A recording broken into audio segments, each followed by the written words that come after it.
ಏನಕ್ಕೆ ಇವಾಗ ನೀವು ಎತ್ಗಳನ್ನ ಚೌಟ್ರಿ ಇಟ್ಕೊಂಡ್ಬಂದಿರೋಂಥದ್ದು? ಇವತ್ತು ನಮ್ಮ ತಂಗಿದು ಮದುವೆ, ಅದರಿಂದ ನಾವು ಕಾಲದಿಂದ ಯೂಟ್ರಲ್ಲೇ ಗದ್ದೆಯಲ್ಲಿ ಏದಿ ಸಂಪಾದನೆ ಮಾಡಿ ಎಲ್ಲ ಮಾಡಿದ್ದೀವಿ. ಅದಕ್ಕೋಸ್ಕರ ಅವಕ್ಕೆ ಗೌರವ ಕೊಡಬೇಕು ಅನ್ನೋದು ಸಲುವಾಗಿ ಮದುವೆ ಚೌಟ್ರಿಗೆ ಇಟ್ಕೊಂಡು ಬಂದಿದ್ದೀವಿ. ನಮ್ಮ ಮನೆ ಮಗಳು ಅನ್ನೋಂಗೆ ಇನ್ನೂ ಸದಾ ನಾವು ಪೂಜಿಸ್ತಾ ಇದ್ದೀವಿ. ಮಾಡಬೇಕಂತ ಯಾಕೆ ಐಡಿಯಾ ಬಂತು? ಈಗ ಇದನ್ನ ಈ ಥರ ಮಾಡಬೇಕು ಅಂತ ಐಡಿಯಾ ಕೊಟ್ಟರೆ ಇಲ್ಲ ನಿಮ್ಮ ನಮ್ಮ ಮನಸ್ಸಲ್ಲಿ ನಮ್ಮ ಮನಸ್ಫೂರ್ತಿಯಾಗಿ ಬಂದಿರೋದ್ರಿಂದ ನಾವು ಕರ್ಕೊಂಡು ಮಾಡ್ತಾ ಇದ್ದೀವಿ.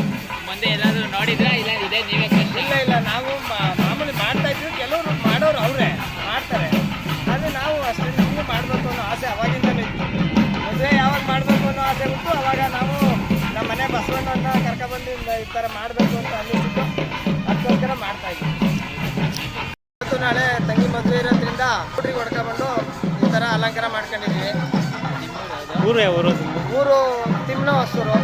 ಯಾವ ತಾಲೂಕು? ಮಂಡ್ಯ ತಾಲೂಕು, ಮಂಡ್ಯ ಜಿಲ್ಲೆ.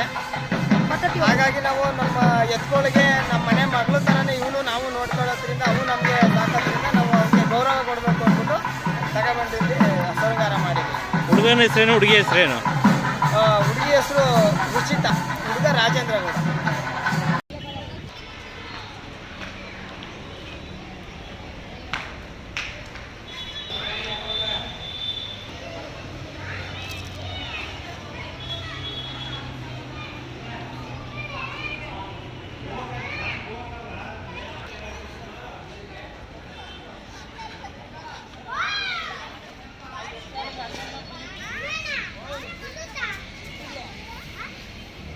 ಇಲ್ಲ